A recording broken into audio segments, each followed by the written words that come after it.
2023년도 3월 12일, 3월 12일 사순절 셋째 주 주일 오후 예배 본문 말씀 잠언서 9장 1절부터 18절까지 말씀, 그 제목을 지혜로운 여인과 미련한 여인.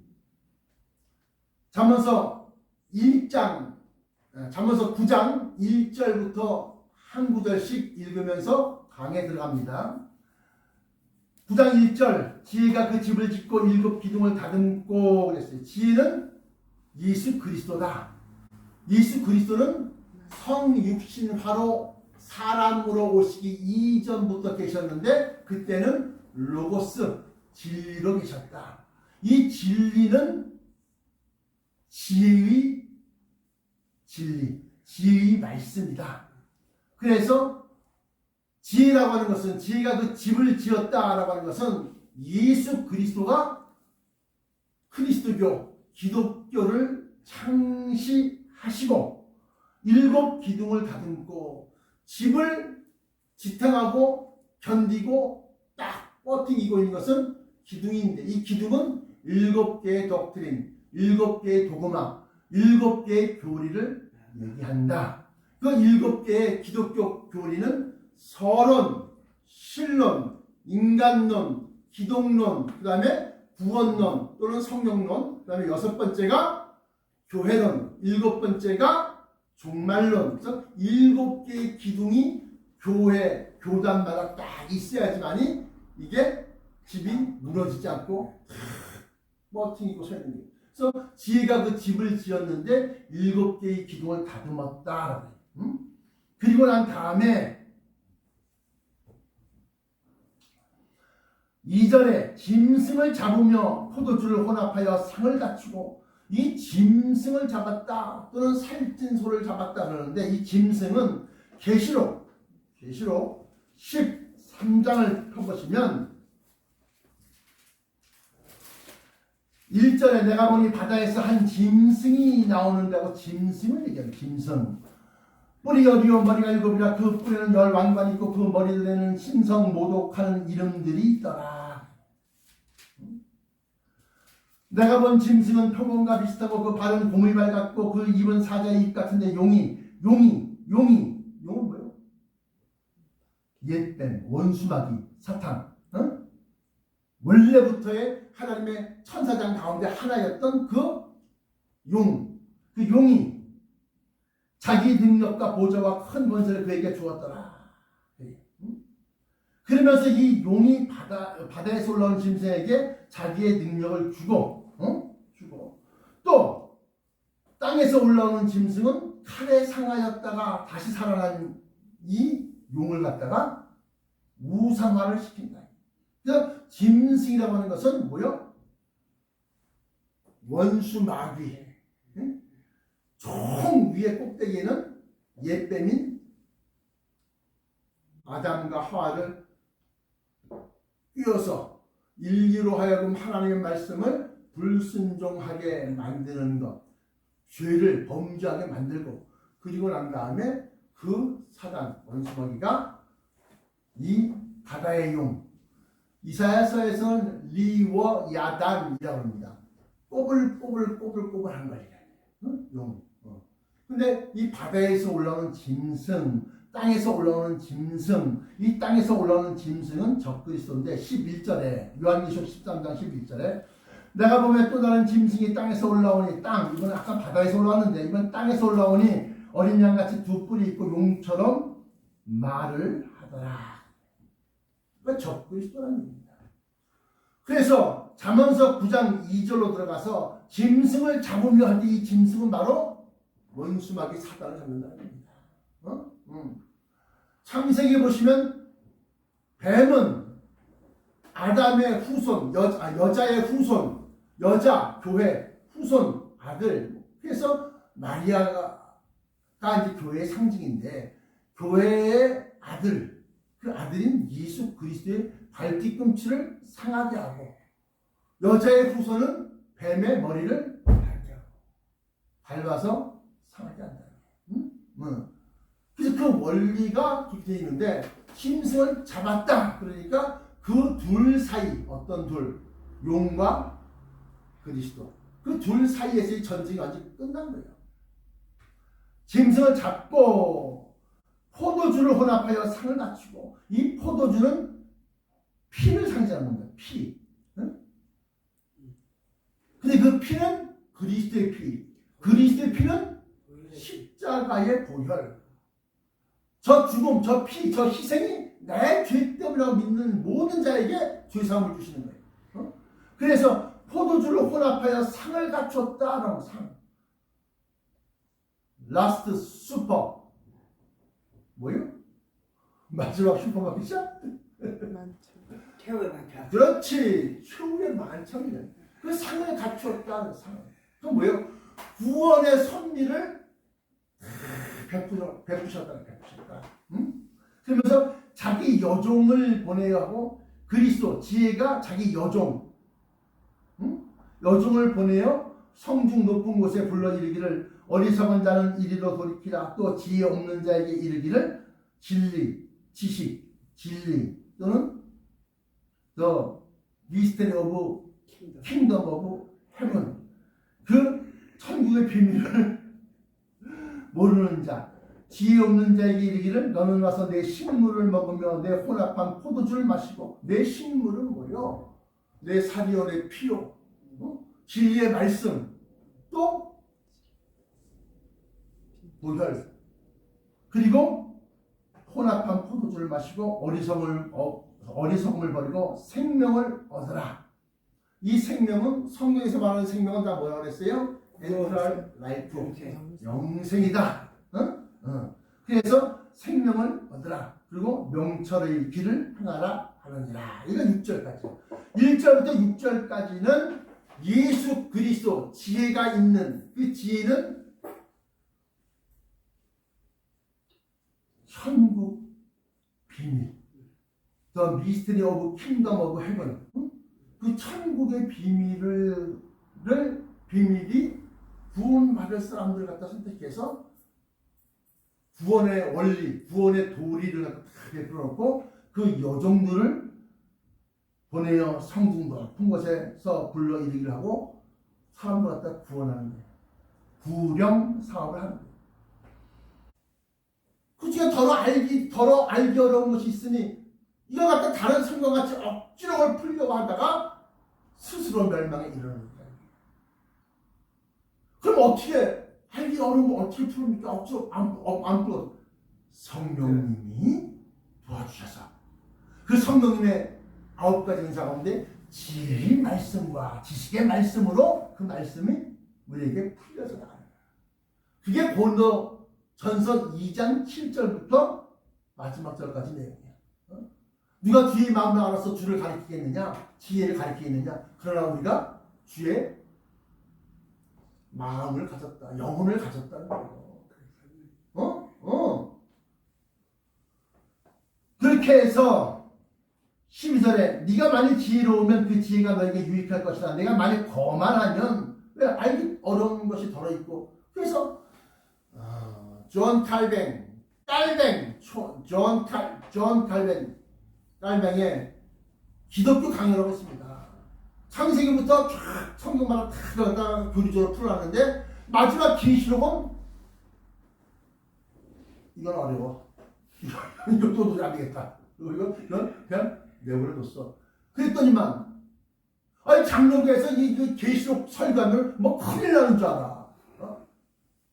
장로교뿐만이 아니야. 감리교, 신매교, 이건 너네 할 것 없이 다 계시록을, 기독교 강요에 없는 계시록을 설교하면 막 큰일 나는 줄 알아. 그러다 보니까 종말론을 갖다가 그냥 딱 구석에다 처박아놓고 쳐다보지도 않아.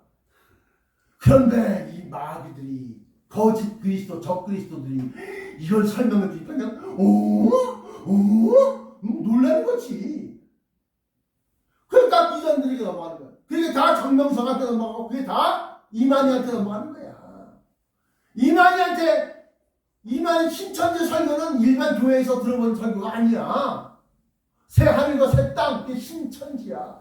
새로운 신자, 하늘천 땅지 신천지 이거야. 천년왕국에서 막 얘기한다. 거기서 뭐 14만 4천 명 성도를 갖다 만들려고 14만 명의 성도를 만들려고 시험을 치러요. 이런 막 그냥 무슨 12사도의 12지파의 그 교회를 갖다 세워놓고 근데 몰라서 그래. 그것도 요한계시록 7장에 나타난다. 각각 12지파에 1만 2천 해갖고 14만 4천 명이 나오는데 그 지파는 하나님의 종들의 이마에 표하기까지 나무나 땅이나 사람이나 해하지 말라 하더라.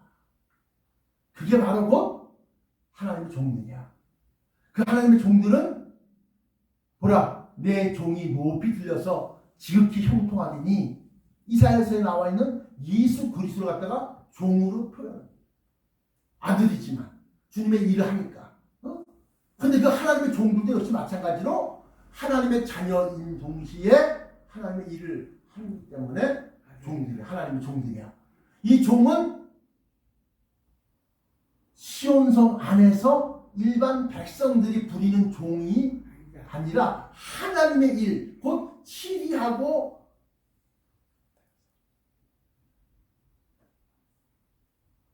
다스리고 경영하는 일. 어디를? 시온성 천년 왕국을 갖다가 다스리는 일에 그 일을 위임받은 종이야. 마태복음 14장 46절 5절부터 46절 7절 보시면 내 종이 이 종이 그렇게 하는 것을 보면 주인이 올 때 그 종이 그렇게 하는 것을 보면 복이 있으리로다. 주인이 저의 모든 소유를 종에게 맡긴다. 그게 종. 그게 바로 하나님의 종. 근데 이 신천지는 14만 4천 명이 각각 성도들이다 이거야. 내가 그래서 에이구 이단들은 어디에서든지 구멍이 나고 구멍이 나. 그 14만 4천 다음에 나와 있는 게 뭐가 있어? 또 내가 보니 흰옷 입은 무리 아무나도 셀 수 없는 흰옷 입은 무리가 손에 종려나무 가지를 들고 왕으로 입성하시는 새 예루살렘 성 안에 그 왕좌로 탁 올라오시는 예수님을 환대하고 있어요. 환대. 요한계시록 7장.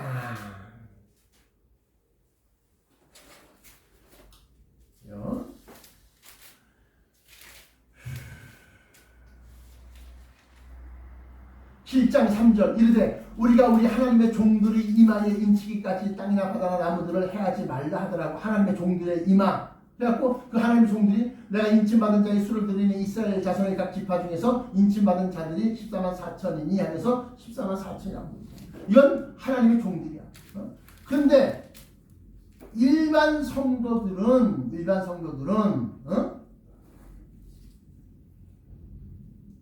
9절 이 일 후에 어떤 일? 인침받은 종 14만 4천 명의 종들을 다 세고 난 다음에 이 일 후에 내가 보니 각 나라와 족속과 백성과 방언에서 아무도 능히 셀 수 없는 큰 무리. 아까는 14만 4천 명, 이번엔 능히 셀 수 없는 큰 무리가 나와 흰옷을 입고 손에 종려 가지를 들고 보좌 앞과 어린 양 앞에 서서 큰 소리로 외쳐 이르되 구원하심이 보좌에 앉으신 우리 하나님과 어린 양에게 있도다 하니 모든 천사와 보좌와 장로들과 내 생물의 주위에 섰다가 보좌 앞에 엎드려 얼굴을 대고 하나님께 경배하여 이르되 아멘. 찬송과 영광과 지혜와 감사와 존귀와 권능과 힘이 능력이 우리 하나님께 세세토록 있을지어다 아멘 하더라. 장로들 중 하나, 이 장로는 조장로, 박장로, 최장로 아니고 24장로 중에 한 분이 장로 중 하나가 응답하여 나에게 이르되 이 흰옷 입은 자들이 누구며 또 어디서 왔느냐? 요걸 왜 물어봤을까? 14만 4천 명과 비교하기 위해서. 성경에는 참 너무나도 친밀, 친절, 상세하게 가르쳐 주셔.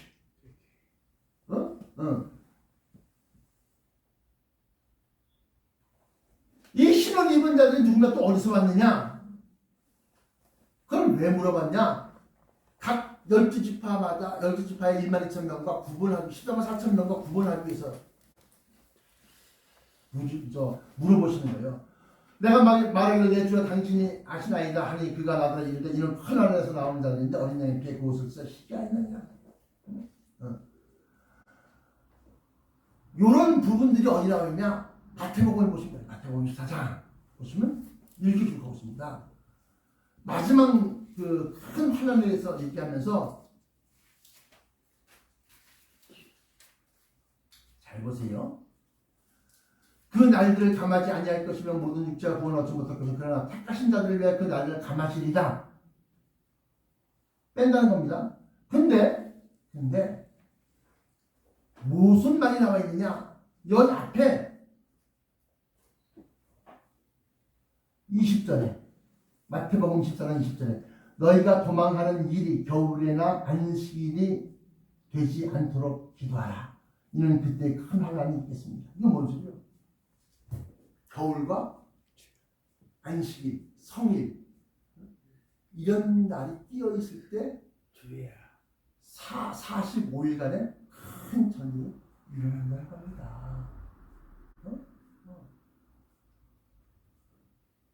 이 신옷 입은 자들이 누구며 또 어디서 왔느냐? 이걸 왜 물어봤느냐? 14만 4천 명과 다른 일반 성도들을 얘기하는 것이다. 그걸 가르쳐 주기 위해서 이 큰 환난에 대해서 이는 안식일이나 겨울이 되지 않도록 기도하라. 기도하는 것은 뭐? 그때 일어나니까 10중 8구 10에 열에 8구 8, 9은 겨울이나 안식일. 2022년도 2월 14일 날 러시아가 침공했는데 겨울입니다. 한겨울. 동계올림픽이 끝나자마자입니다. 뭘 알아야 돼. 성경을 알려면. 그래서 이제 13절입니다. 잠언서 9장 13절. 이 13절부터 18절까지는 아까 지혜와 또 그 여종들을 보내어 성경 높은 곳에 불러 이르기를 이 말씀과 정반대되는 말씀이에요. 미련한 여인이 또는 뭐 옛날 성경에서 미련한 계집이 미련한 여인이 떠들며 어리석어서 아무것도 알지 못하고 뭘 알지 못한다는 거예요. 할렐루야.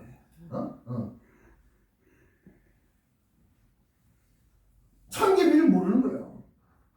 그러면서도 떠들면서 어리석어서 아무것도 알지 못하고 자기 집 문 앞에 앉으며 성읍 높은 곳에 있는 자리에 앉아서 역시 마찬가지로 목사 있네, 뭐 노회장 있네, 뭐 총회장 있네, 뭐 이러면서 자꾸 그 자기 권위 주의로 내세워갖고 얘기하는데 진정 생명의 말씀, 영생을 주시는 말씀과 동떨어져 있는 세상에서 성공하는 말씀만 풀어내겠더라고요.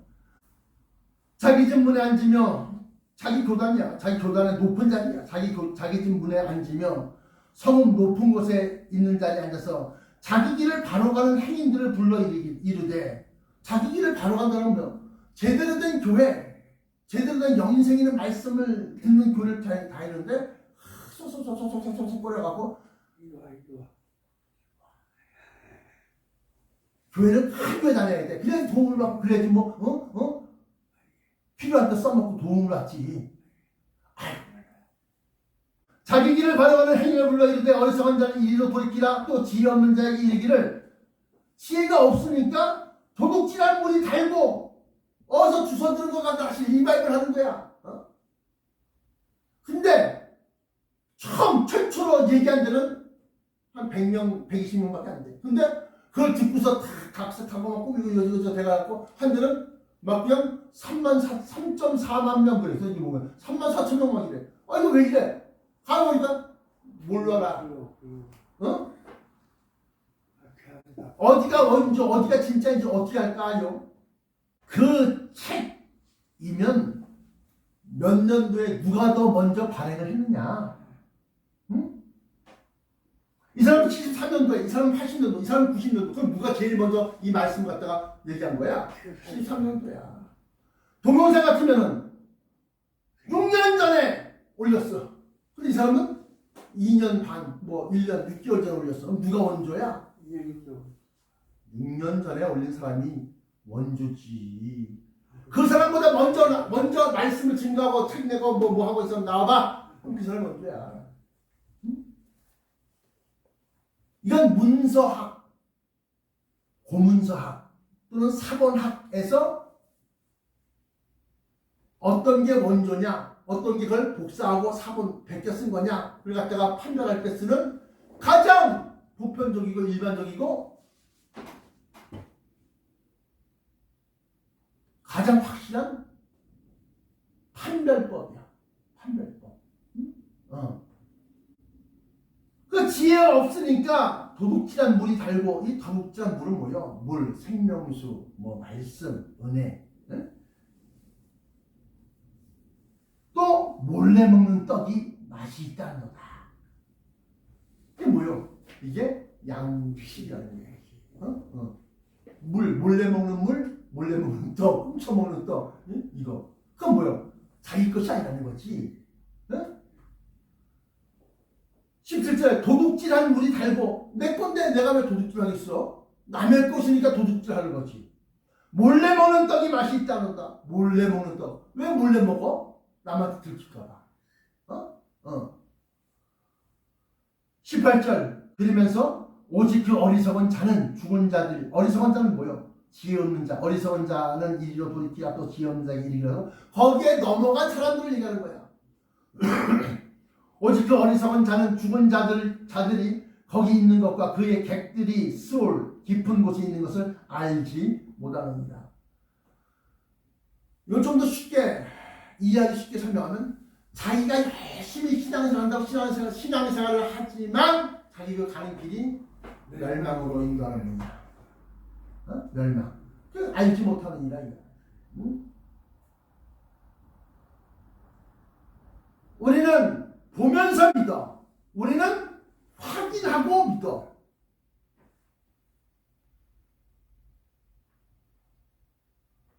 사람을 보고 세상을 보니 성경을 통해서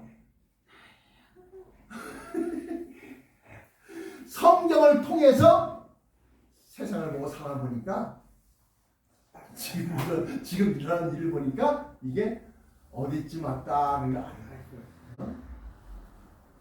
그 날과 그때는 하늘의 천사들도 모르고 아들도 모르고 오직 아버지만 아시느니라 했지만,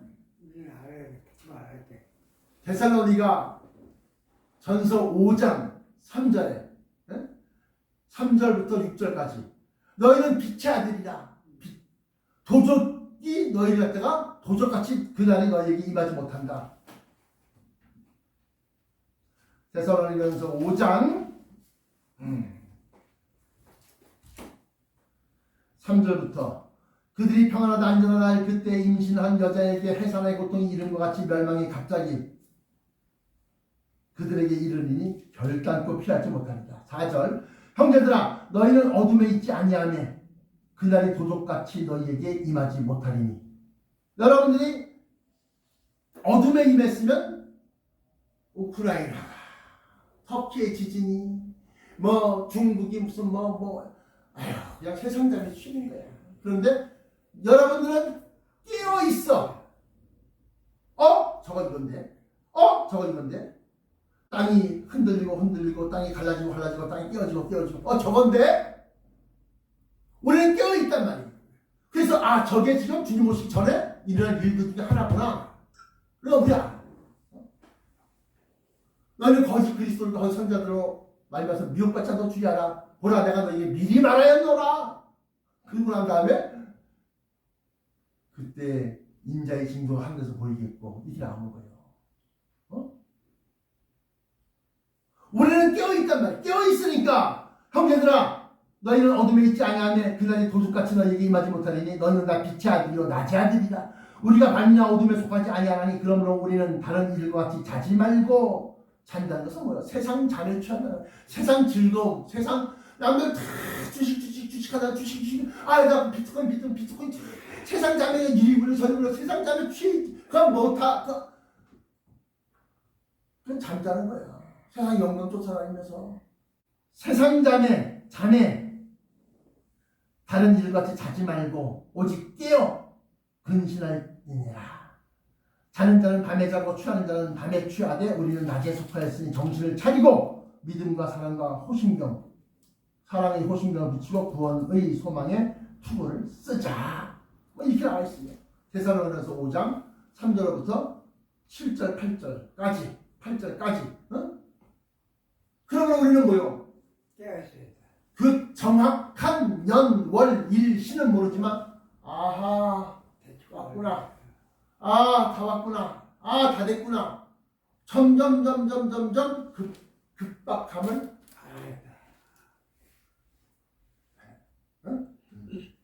그래서 이 잠언서 9장 1절부터 6절까지는 생명, 영생이요. 엔트라 라이프. 생명으로 인도하는 문. 다시 말하면 지혜가 그 집을 짓고 기독교를 만들었다는 거예요. 7개의 교리를 만들었다는 거예요. 그러는데 그 여종들을 보내요. 성직 높은 곳에 불러이르게 하면서 선교작을 하는 거예요. 그런데 반면에 같은 잠언서 9장 13절부터 18절까지는 반대로 미련한 여인이 떠들며 어리석어서 아무것도 알지 못하고 천교 비밀을 알지 못하는 거예요. 자기 전문에 앉으며 성 높은 곳에 있는 자리에 앉아서 자기를 바라보는 행인을 불러 이르되 어리석은 자는 이리 돌이키라. 이 사람들도 역시 마찬가지로 자기 교회 채우려고 막 하는 거야. 결론입니다. 결론. 생명의 말씀이 있습니까? 생명, 영생의 말씀이 있습니까? 영생의 말씀이 뭐예요? 말 그대로.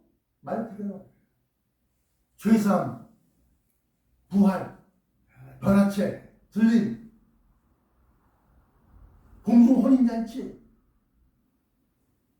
항상 공중에만 떠 있어?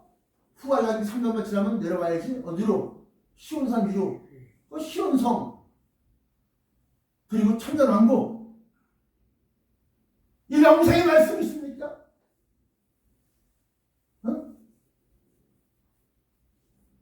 그러면 없다. 그러면 어리석은 여인, 미련한 여인, 멸망으로 인다는 문이고 있습니까? 그 말씀이 여러분들 마음속에 각인되어져 있어요? 그 말씀이 이 강단에서 선포되고 있습니까? 그러면 생명으로 인도하는 문은 좁고 그 길이 협착하여 찾는 이가 적음이니라. 그 좁은 문으로 들어 오신 겁니다. 기도하겠습니다. 사랑의 아버지 하나님 감사합니다. 오늘 말씀 잠언서 9장 지혜가 그 집을 짓고 7기둥을 다듬고 짐승을 잡으며 포도주를 혼합하여 산을 갖추고 자기 여종을 보내어 성직 높은 곳에 여종을 보내었다. 지혜의 말씀으로 세워진 교회, 슬기로운 교회, 지혜 있는 교회. 잠언서 9장 13절부터 18절까지 미련한 여인이 떠들며 어리석어서 아무것도 알지 못하고 천국의 비밀을 알지 못하고 이 말씀은 마태복음 25장 1절부터 13절까지 10명의 처녀가 있는데 신부가 있는데 5은 슬기고 5은 미련한지라. 영어 성경에 보면 슬기가 아니라 wise, 지혜롭다. 아버지여 우리는 과연 지혜로운 교회입니까? 아버지여 우리는 과연 생명 있는 성도입니까? 우리 심령 속에 우리를 가르쳐 영생의 길로 인도하시는 성령 하나님, 우리를 떠나지 마옵시고 공중으로 오시는 주 예수 그리스도 만나 뵐 때까지 우리를 인도하여 주옵소서. 나사렛 예수 그리스도의 이름으로 간절히 기도합니다.